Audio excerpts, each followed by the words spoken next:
Hey gang, and welcome back. These videos are brought to you by Card Conduit, the best place to sell your unused collection fast and easily. 401 Games, Canada's top shop for all your hobby and TCG needs.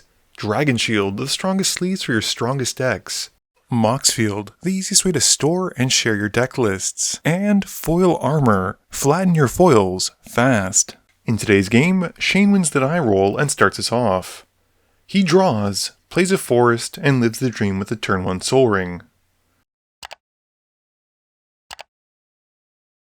I, on the other hand, draw and play a tap Spine Rock Knoll.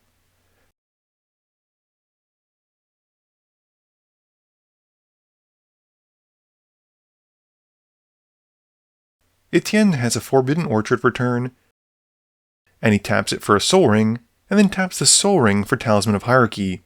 He gives Eric the Spirit from the Orchard, and Etienne passes after that.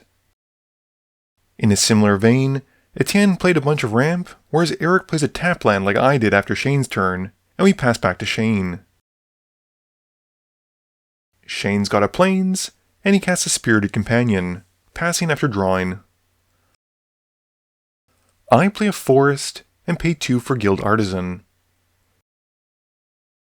Etienne draws, and pays double white for a Pure Steel Paladin, giving me the Spirit from his Forbidden Orchard. Eric just plays a Sunken Ruins, and casts an Arcane Signet. Shane plays a Bountiful Promenade, and then casts Ellivere. He puts a Virtuous Roll onto the Spirited Companion, and then casts Alseid of Life's Bounty. Going to combat, Shane swings the Companion at Etienne, who takes the hit. He passes after that. My turn has me playing Yavimaya, and I then cast a Lumbering Worldwagon. As it enters, I go and find a basic, and I pass turn after that. Etienne has a Morphic Pool for turn, which comes in untapped, and he casts Arna Kennerüd, giving Shane a Spirit from the Orchard. He ships it after that. Eric also plays a Morphic Pool, and casts his commander as well with Vren. Shane's got a Plains, and he casts Ghostly Dancers. He then swings Ellivere at me, and Alseid at Etienne, and the Spirited Companion at Eric.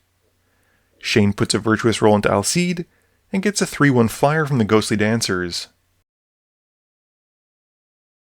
Eric blocks with his Spirit, while everyone else takes their hits, and Shane passes. I've got a Mountain for turn, and I cast Wulfgar. Once he's out, I tap him to crew up the Worldwagon, and send it at Shane. With the Worldwagon attacking, I get to find a land, which is doubled thanks to Wulfgar, getting 2 basics for the field. Shane blocks with the Ghostly Dancers. With nothing else, I pass. Etienne's turn has him drawing, and casting Sage's Reverie on Arna, drawing a card. He then goes to combat, and swings his commander at Eric. With Arna attacking, Etienne then gets double each non-token permanent attached to it, adding another Sage's Reverie, and drawing 2 cards, and then deals 8. He passes after that. Eric's got an island for turn, and he casts Merciless Executioner. This has everyone sacrificing a creature, and Eric making 3 rats from Vren, and passing. Shane draws and then bestows Trickster's Elk onto Arna, but Etienne counters it with a Stubborn Denial. He then plays an Ancestral Mask, and puts it onto his Ghostly Dancers, and makes a Spirit token as well, and goes to combat. He swings Ellivere at me, and the Ghostly Dancers at Etienne, putting the Virtuous Roll onto the Dancers. I take the hit for 4, while Etienne takes 5 times more damage with 20, and Shane then passes after that. I've got a Mountain for turn, and cast Garruk's Uprising, drawing a card. I then cast Karlach to draw a card as she enters. I then crew up the Worldwagon with Karlach, and go to combat. I swing the Worldwagon and Wulfgar at Shane, and get 4 treasures and 2 lands, as well as Wulfgar getting +2/+2 from melee. Karlach then untaps my creatures for a second combat step, and Shane moves to blocks, stopping Wulfgar with Alseid, but takes the hit from the Worldwagon. In my second combat step, I then swing the World Wagon at Shane again, going to find another land as it attacks. And he takes the hit once more. In my post-combat main phase, I then play an Arcane Signet and pass. Etienne's got a Polluted Delta in his main phase, and he casts Spark Double as a copy of Arna. He then cracks the Delta, losing 1, and finds a Hollowed Fountain, which he has coming untapped, taking 2 more. He casts Curious Obsession on his commander.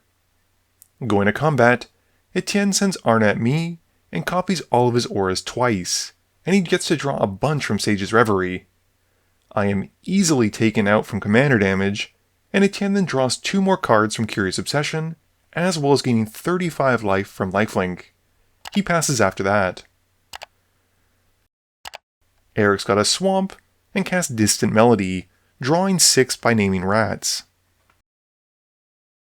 He then sends 2 rats at Shane, who blocks 1 with Alcide. Etienne then casts Swords to Plowshares on the Ghostly Dancer, shrinking the Virtuous Roll, and Alcide gets taken out. Eric also gets to make 2 more rat tokens, and he passes to Shane. Shane's got a Forest, and swings Ellivere and the Spirited Companion at Etienne, and 2 spirits go at Eric. He puts the Virtuous Roll onto one of his spirit tokens. Etienne then blocks Ellivere, but takes the rest, and Eric has no flyers and takes the full hit. In his second main phase, Shane then casts Farewell, choosing everything but artifacts, and the board is then exiled. He follows that up by casting Fyndhorn Elves, and passes. Etienne just draws and replays Arna, giving Eric a spirit token from the Forbidden Orchard. Eric draws, plays a Swamp, and casts Coastal Piracy. He follows up with a Black Market Connections. Going to combat, Eric then hits Shane for 1 with his spirit token, drawing a card from Coastal Piracy. Shane draws and plays Ellivere, and puts the Virtuous Roll onto the Fyndhorn Elves. He then casts a Kenner's Transformation, and puts it onto Arna, and follows up with an Avacyn's Pilgrim, and then passes. Etienne draws, plays a Flooded Strand, and then sacrifices it for 1, to find an untapped Godless Shrine, taking 2 more. He then casts an Arcane Signet, and then casts a Baleful Strix, drawing as it enters. He follows up with Sheltered by Ghosts on Arna, and exiles the Kenner's Transformation. He then plays All That Glitters on Arna as well, and he goes to combat. He swings his commander at Eric, doubling all the non-token permanents on it, and Eric gets taken out from commander damage because of All That Glitters, and Etienne also exiles Ellivere with his Sheltered by Ghost copies. He then passes to Shane. Shane draws, and casts Shalai, and passes turn. Etienne's main phase has him playing a Mana Confluence, and on attack, makes another Sheltered by Ghosts to exile Shalai, and with the way clear, Etienne takes Shane out. Game review time. So once again, this game met the criteria for what I consider a good game, which is that everyone's commander was out, and everyone got to do what their commander wants to do at least once. In this case, Vren was basically exiling creatures that got taken out, which made Eric a bunch of Relentless rats, which is pretty cool. He was not as aggressive as I thought he would have been, considering how many he had, but what can I say? Arna was incredibly impressive, considering that it ate so much removal and board wipes, and still kept coming back. It was really cool to see Etienne making extra copies of auras, and it would have gotten particularly nutty if that Spark Double had stayed up for longer. Wulfgar basically doubles it on attack triggers, which is always fun. And lastly, Shane's Ellivere deck was cool. I like the royal treatments. I think it's a really fun way to be able to build another aura-based deck, which is kind of cool to see against the Arna deck, and it was just a lot of fun. This video wouldn't be possible without the help from my sponsors, but it definitely wouldn't be possible without the help from you, the viewers, and my patrons. So I just want to say thank you for watching, and to remember, friends are just opponents you haven't eliminated yet.